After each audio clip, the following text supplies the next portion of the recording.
Sige, umpisa na natin. Papasukin na yung ating Mga first complainant. Ayan. Sige. Si Marimar po ay nanay nung batang binugbog ni Berna. Alright. Si Marimar Nins kanina isinalang ko doon sa baba sa aksyon sa tanghali. Pumunta siya dito para humingi ng tulong. Oo. Naputol nga lang dahil kulang sa oras. Yung kanyang problema yung anak niya hindi niya makakasama at sinabihan siya huwag muna siya magpakita sa kanyang baby. Uy, teka. Baby yon, minor de edad, 3 years old, at siya ang biological mother, pero hindi niya pwede makita, makasama. Maganda naman yung reason ng DSWD in fairness. Kasi sila ang mga eksperto pagdating sa mga assessment, evaluation, Okay. para sa isang bata na trauma. Kung ano yung nakabubuti para sa bata. That's their expertise. No question. Okay, oo. Hindi natin questionin yan. Sino ba naman tayo? Marami sa mga netizen, galit kay nanay kasi, nay, pabaya ka rin daw.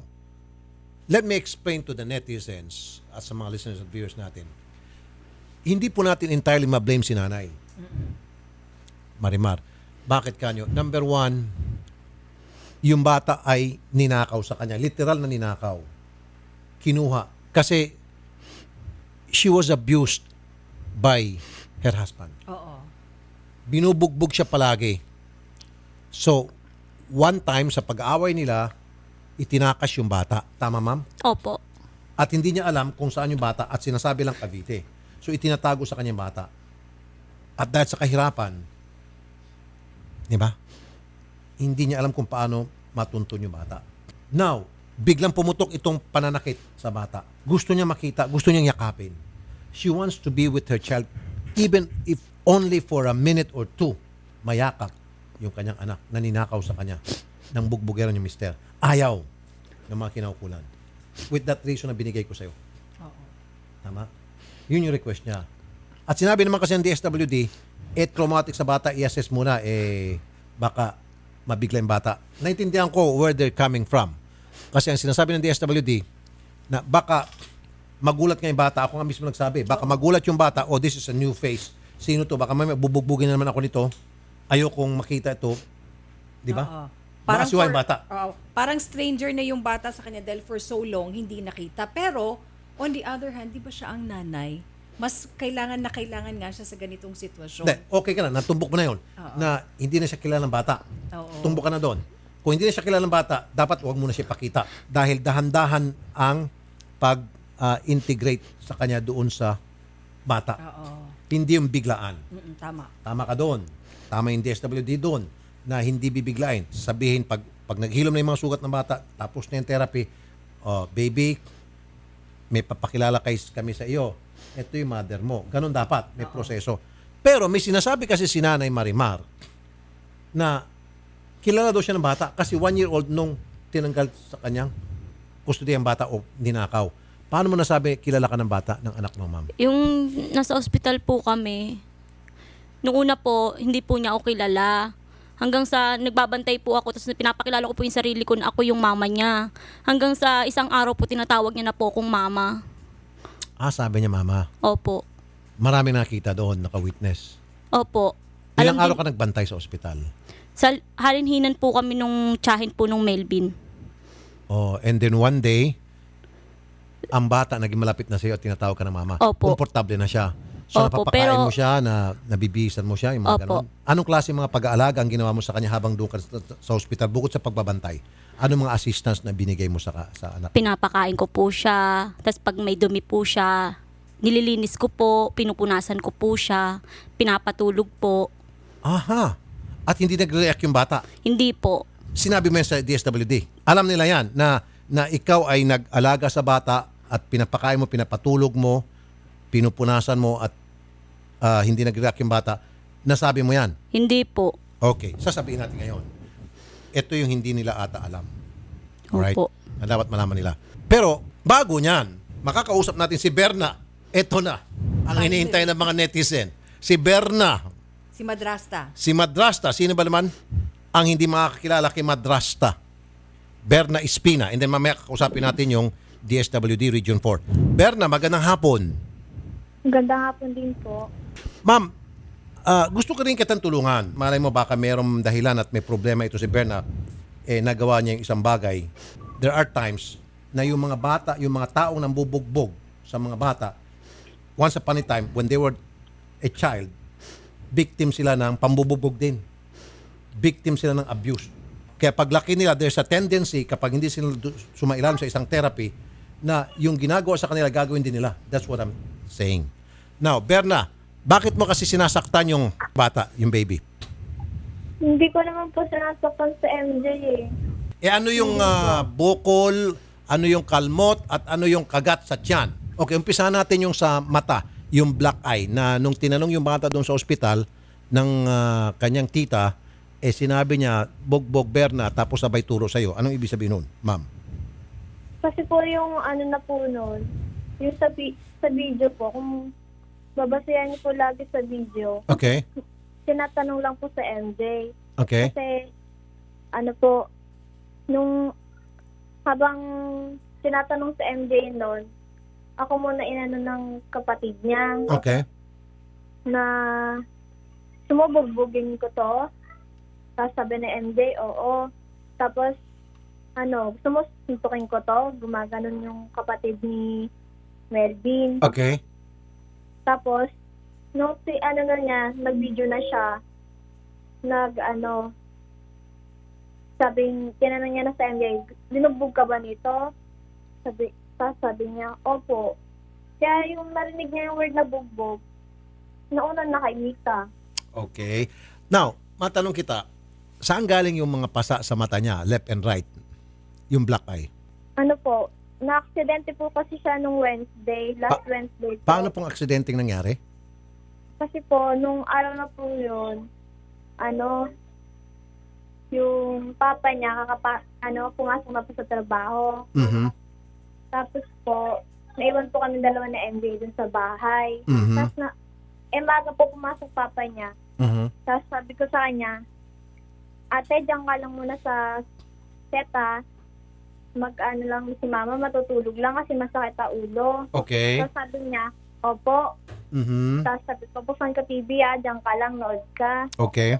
Huwag kang makulit. Mhm. Tapos, natulog na po ako. Tapos pagising ko po, may naririnig na po ako umaan na tubig. Mapaw na tubig. Tapos po, inanap ko po agad sa MJ. Mhm. Tapos po noon, hindi niya po pinapapasok sa CR. Okay. Tapos, na po ako. Nagalit ka? Hindi po ako nagalit. Pinutulak ko po yung pintuan ng CR. Okay. Tapos, sabi ko, ate, papasok si mama. Kasi, nung nangyari dyan? Gusto ko siyang pasukin sa CR. Tapos, natutulakan kami ng MJ sa CR. Tapos, natulak po na malakas yung pintuan ng CR. Mhm. Kaya po siguro, nagkaroon siya ng pasa-pasa sa mukha. Okay. Sige, tinulak mo yung pinto at yung pagtulak mo ng pinto, yung pinto tumama sa dalawang mata niya magkabilaan. Hindi po. Hindi ko po nakita mismo ang pangyayaring...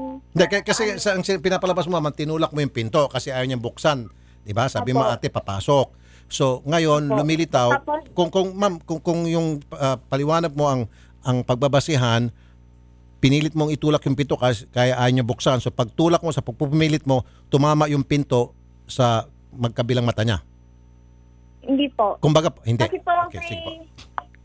kasi po yung banyo po namin, maliit lang po. Tapos, Oh, sige.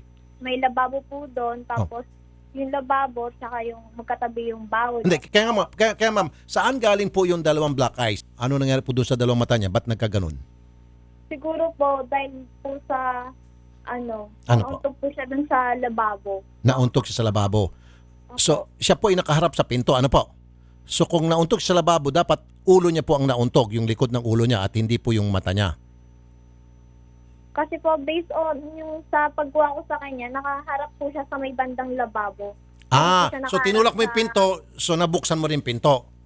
Opo. Pagbukas mo yung Tapos pinto, po- tumakbo siya sa lababo, nadula siya, tapos ngayon yung yung mukha niya nasubsob sa lababo. Tinutulungan na kita. Hindi po siya tumakbo kasi hindi po siya makakatakbo dun sa lababo ng Okay. Sige po. CR. So Kasi ibig maliit sabihin lang po talaga. yung pong mata niya na untog sa lababo. Opo, kasi po sobra pong liit lang talaga ng spasyo ng CR namin. Now, tuwing pupunta po yung tiyahin, kayo ho ba yung nagsusundo?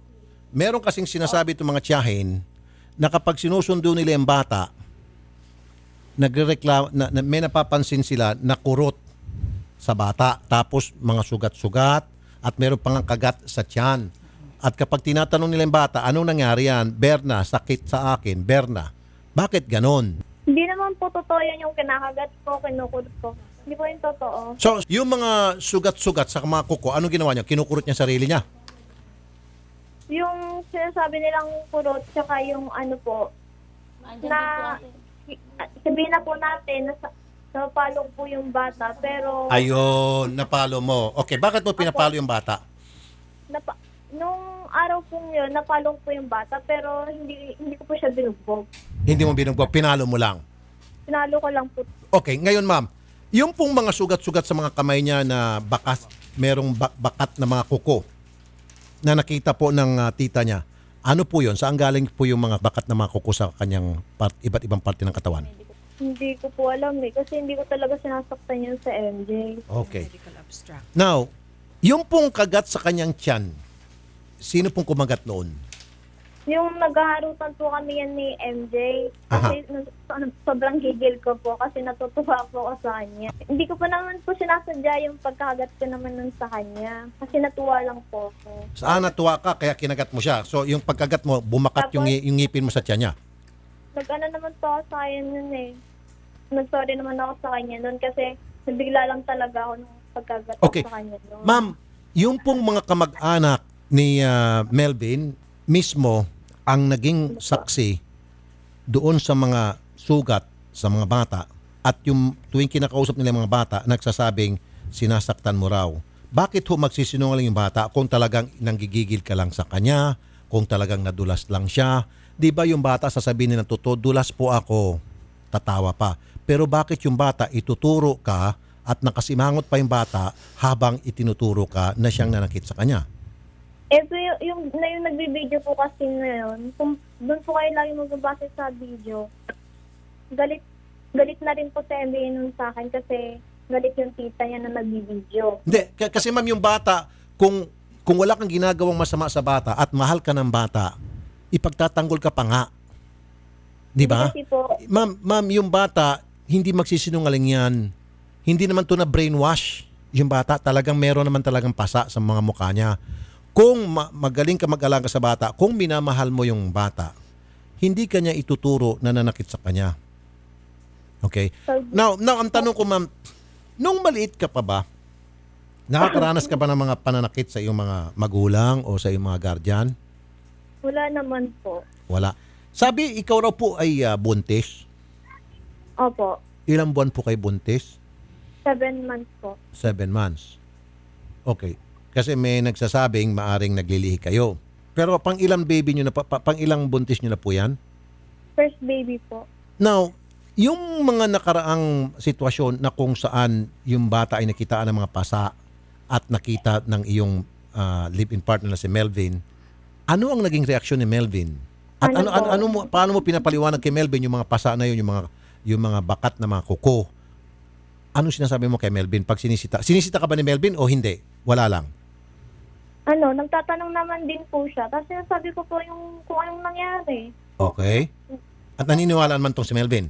Opo, pero pinagsasabihin niya po ako, sabi niya sa akin na wag ko na lang daw ulitin na gawin kasi baka kung ano sabihin ng mga tita niya. Aha. So si Melvin mas concerned pa kung ano sasabihin ng tita. Hindi bilang isang ama na masakit makita yung anak niya binubugbog. Loko-loko yung pa to si Melvin. Hindi ba kayo nag-aaway ni Melvin? Hindi naman po kami nag-aaway. Hindi. Okay lang naman po kami. So tuwing makikita niyo yung bata na may mga pasa ganon, sasabihin niya wag na ulitin. Paano? Palagi na ulit pa rin. Kasi sabi nung isa sa mga tita na kausap namin dito, 4 to 5 times daw na insidente matatandaan niya tuwing sinusunod yung bata may mga pasa. So yung sa mga 4 to 5, anong sabi ni Melvin? Hindi naman po lagi na may ganun yung bata. Kinakausap ka nga raw, sinabi raw sa iyo, bakit may mga pasa ito, Berna? Sabi mo raw, hindi ko inaano yan, mahaba lang ang kuko ng bata. Ha? Minsan lang po pumunta talaga yung tita niya dun sa bahay. So anong balak mo ngayon, Berna? Kasi ikaw atay sasampahan ng kaso. Anong reaksyon mo? Ano pong kaso? Abay, child abuse. Hmm. Meron, alam mo yung child abuse, yung pag-abuso sa bata, 7610, at may katapat na parusa yan, which is makukulong ka na maraming taon. Handa ka na ba? Kung sakasakali po, ano po, tatanggapin ko na lang po yung parusa na hindi naman dapat. At tatanggapin mo yung parusa na hindi naman dapat. Ngayon, andito yung nanay umiiyak. Meron ka bang gustong sabihin kay nanay? Wala na po akong dapat sabihin sa kanya. Wala. Hindi ka man lang ba magsasorry sa ginawa mo sa anak ko? Grabe ka, ano laban sa'yo nun? Paano kung sa anak mo mangyari yun? Ano ba magiging reaction mo?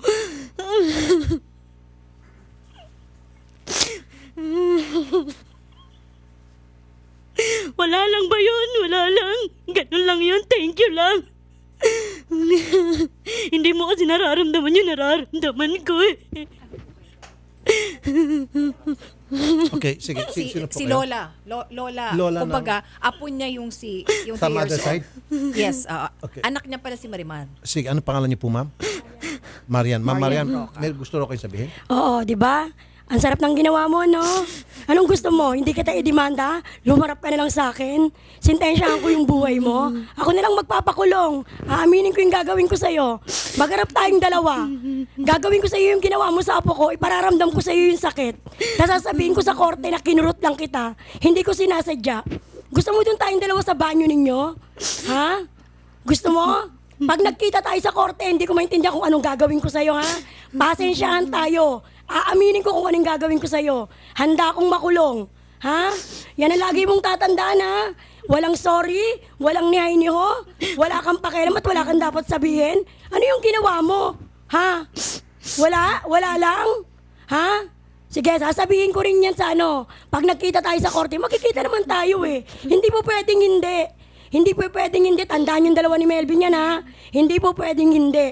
Ang lakas ng loob ng asawa mo, no? Pumunta pa sa ospital? No, grabe. Pasalamat siya, tinulak siya ng tiyahin niya. Kung hindi, naku, katakot-takot na sapak ang aabutin niya sa akin. Oo, pareho kayo. Katakot-takot na sapak ang aabutin niyo sa akin pag nagkita tayo sa korte. Walang makakapigil sa akin, tandaan mo yan. Ha? Tandaan mo yan, ha? Yung sinabi ko sa'yo, ha? Aasuntuin kita.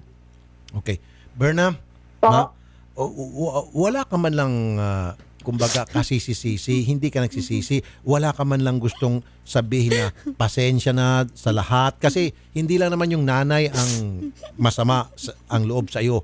Ang taong bayan, yung mga nakapanood, nakita yung video, masama ang loob nila lahat sa iyo. Wala kang gustong sabihin sa kanila? Wala? Berna? Ma'am? Okay, ito na lang po ang tanong ko. Pinagsisisihan mo ba yung nangyari, Berna? Ma'am? Doon po sa ginawa ko sa bata, nagsisisi po ako.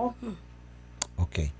Sige. Sabihin mo na nagsisisi ka. Sige, ipamalas mo yung pagsisisi mo sa pamagitan ng pagsabi na ikaw talaga nagsisisi.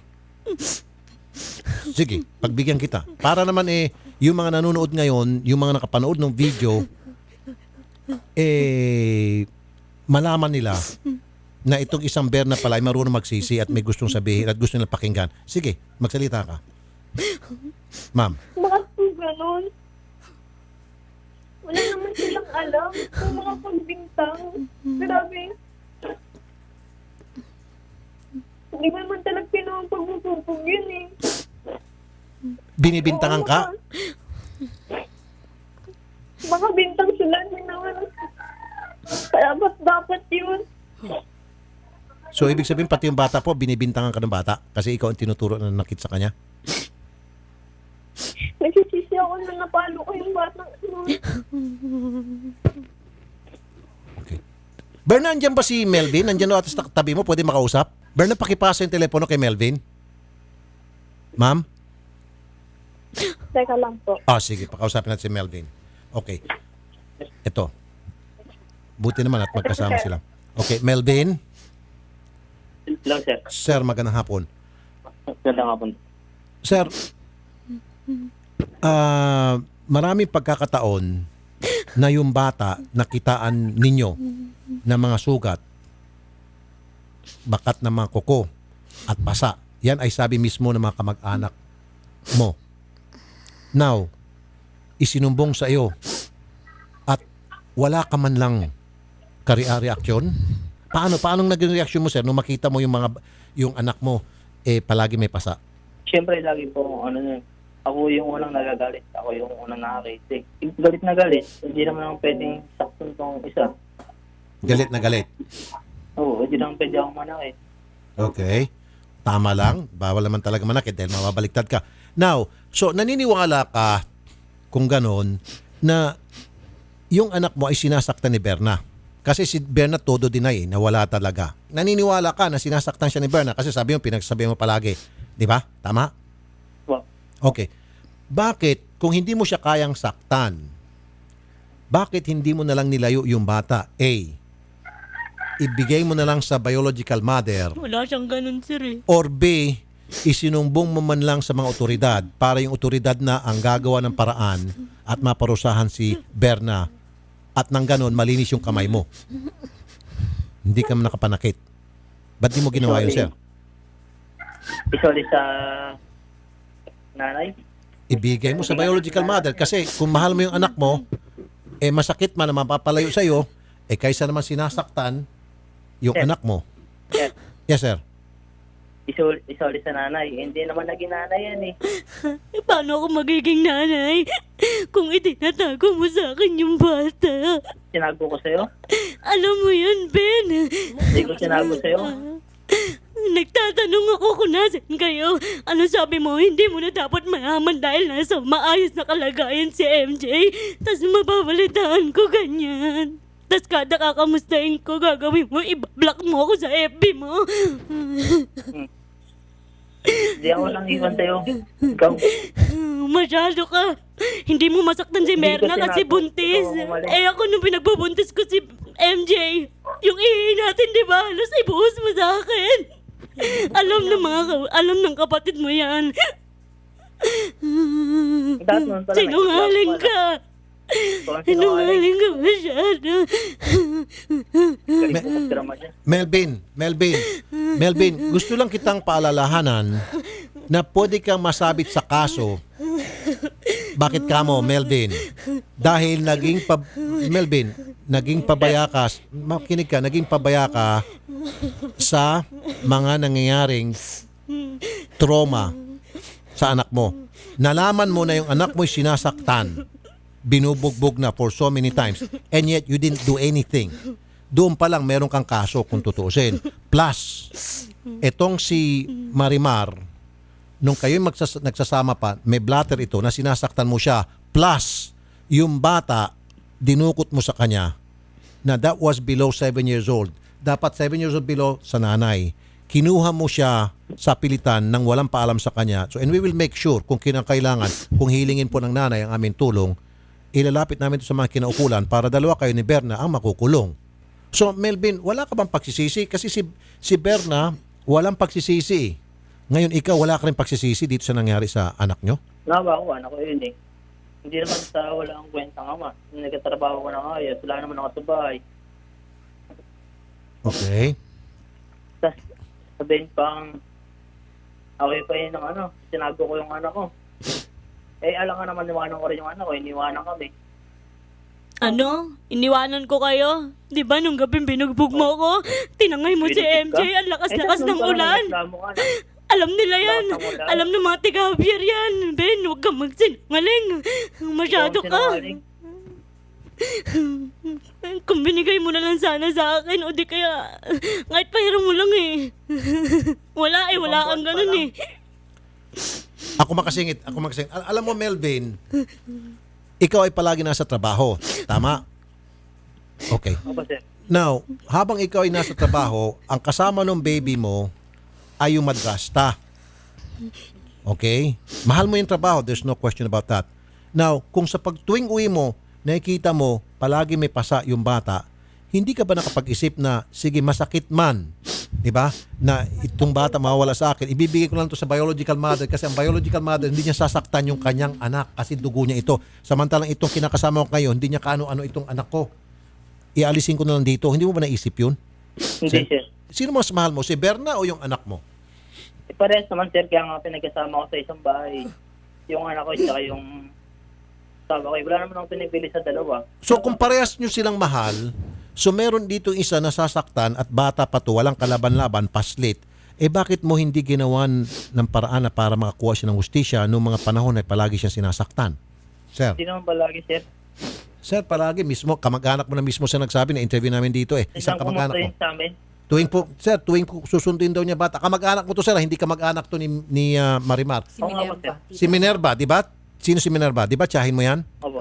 Bakit siya na mismo nagsabi nung nakausap namin dito, tuwing pupunta siya 4 or 5 times ata, palaging merong pasa ang bata, pasa, kurot. Di ba? At palagi niyang tinatanong yung si Berna, bakit mo ginaganito ito, Berna? Palaging sinasabi ni Berna, wala lang, wala lang. Tapos ngayon, ipinaparating daw sa iyo. Na, sir. So Melvin, wala kang gustong sabihin dito sa mga pangyari? Wala kang gustong sabihin sa lahat? Wala? Wala? Wala naman pagkakamali, sir, eh. Wala kang pagkakamali. Now, wala kang gustong sabihin kay Berna? Anong plano nyo ngayon dalawa ni Berna, sir? So, nag-stress sa at natapos tong kaso to. Tinatapos yung kaso. Kasi na-stress buntis eh. Okay. Hindi ka nagagalit kay Berna? Nagagalit, sir. Ba't na pag nga rin, hindi ko naman pwedeng umalis dito kasi buntis nga to, stress na sa mga nangyayari. Okay. Matapos Yes, sir. yung insidente nung na-videohan nga yung anak nyo, nakapag-usap kayo ni Berna, I'm sure, nagkaroon kayo ng one-on-one talk. Anong napag-usapan nyo? Yung naging viral na yung video. Paano na ngayon yan? Sabi mo- Kailangan nakapin mo yan. Okay. Paano na ngayon yan? Kailangan harapin mo yan. Sabi mo sa kanya. Yun Hindi lang. yung pwede takbuhan yan. Kasi lalo ka mahipit dyan. May stress ka lang lalo dyan. Hindi ko na matatakbuhan eh. Kasi wala naman talaga akong ginagawa. Okay. Sige. So, sir, I'll let you go na. Meron ka pang gusto sabihin, Sir Melvin? Wala na po, sir. Okay. Sige. Si Berna, may gusto pang sabihin? Sir Rafi, Ma'am Berna. hindi ko na, kung sakasakaling kasuhan ako, hindi ko naman tatakbuhan eh. Harapin ko yung kasong di na dapat. Okay, sige po. Mainam po. Yun naman talaga dapat, ma'am. Meron naman tinatawag na due process. Okay, para sa kalaman na lahat. So let's give her a due process. Dadaan ka naman sa proseso, ma'am. At kapag napatunay na may pagkakasala ka, talagang dapat pagbayaran mo yon. At gusto ko marinig yon, yung ganun. Gusto ko marinig ng lahat na huwag mong takasan at harapin mo. Maging matapang ka. Una sa lahat po, harapin ko po talaga yun. Pero wag lang talaga akong sasaktan. Kasi hindi pa pa yung magulang ang saktan nila ako. Okay. Sandi lang po. Marian, ako na mismo nagsasabi sa'yo, huwag mong gawin yon. Respetuhan mo yung korte. Kasi pag sinaktan mo siya at doon kayo nakita-kita sa korte, pambabasto sa korte yon, ikaw ang makukulong. Natural lang yon na sasamaan loob mo kahit na sino, pero huwag mo ilagay sa kamay mo. Mababaliktad. Yung batas ngayon ang maging kalaban mo dahil sinaktan mo. Huwag mo saktan. Opo. Pwede mo siyang pagalitan, pwede mo siyang tarayan, tingnan na masamang mata, sigawan, pero huwag mong pagbuhatan ng kamay. Opo. Okay? Maasahan namin? Opo. Okay. Berna? Po, Okay, hindi ka nasasaktan ni Marian. Yung nasabi niya kanina, bugso lang man ang damdamin yon. Hindi ka na rin niya sasaktan pag nakita kayo sa korte. Okay? sige po. Alright. Okay, sige. Salamat, Berna, sa time na binigay niyo sa amin. At salamat, Melvin. Salamat sa inyong dalawa. Okay. Dako naman tayo sa DSWD. Miss Lulu Rogado ng DSWD, magandang hapon po. Magandang hapon po. Ma'am, pag-usapan naman natin, ito pong sa bata. Kanina pa naman kayo nakamonitor. So, hindi ba natin Yes, pwedeng po. bigyan ng karapatan itong sinanay na makapiling niya yung kanyang anak at mayakap man lang niya, maalagaan niya yung bata. Total, yung bata pala, kampante na sa kanya, ilagaan niya for so many days at binihisa niya, pinapakain niya, pinapatulog niya at tinatawag na siyang nanay. Ganito po, yung paliwanag po ng social worker po ng LGU Dasma dun sa nanay at sa lola, ay bigyan lang po ng konting panahon po ang aming pong center, social worker, psychologist, para makita lang po yung sitwasyon ng bata. Okay. And then po, kasi kaya po namin inalis din yung bata kasi medyo dahil nga sa sitwasyon na mararamdaman kasi ng bata yung conflict sa surroundings niya, sa Okay. paligid niya. Kaya pinulat po namin muna yung bata after the discharge doon sa hospital. That's understandable. That's understandable. Pero ma'am, ang akin lamang at dito sa nanay also, sige po, nandyan muna sa bata sa kustodiya po ninyo sa DSWD psychologist para doon sa therapy. Pero bigyan natin ng karapatan yung nanay na madalaw yung bata at mayakap niya at mahalikan niya. Give them like 5 minutes a day or 10 minutes a day. 'Di ba? Kumbaga Sige po, parang sir. bisitahin niya. Po. Kung iintayin lang po namin yung report ng amin kasi yun naman po ay within the day hanggang tomorrow po, chine-check po yun ng aming psychologist. So, tingnan po namin kung ano po yung po pwede niyang i-recommend. And i-mention ko po yung nabanggit po ng nanay at ng lola dyan sa inyo po para po tingnan namin, pag-usapan po namin ang possibility na madalaw po yung bata. Very good. Siguro naman po, therapeutic po sa bata yun na meron pong isang kakampi niya na babae, lalo pat ito mother niya talaga at malalaman niya na mother niya na nandun sa tabi niya na nagpapakita ng pagmamahal. Di ba? Apo. Nag-agree naman po ako. Nagkataon lang po na kailangan lang po muna namin tingnan po yung circumstance talaga po para po maging maayos po ang pagkikita po nila. Understandable po yan. Pero ma'am, nasabi naman po nitong ni Marimar, siguro ma'am, mababalidate nyo yan. Nung nasa ospital pa yung bata, inalagaan niya ng ilang araw at naging kampante na sa kanyang bata to the extent na tinawag na siyang mama.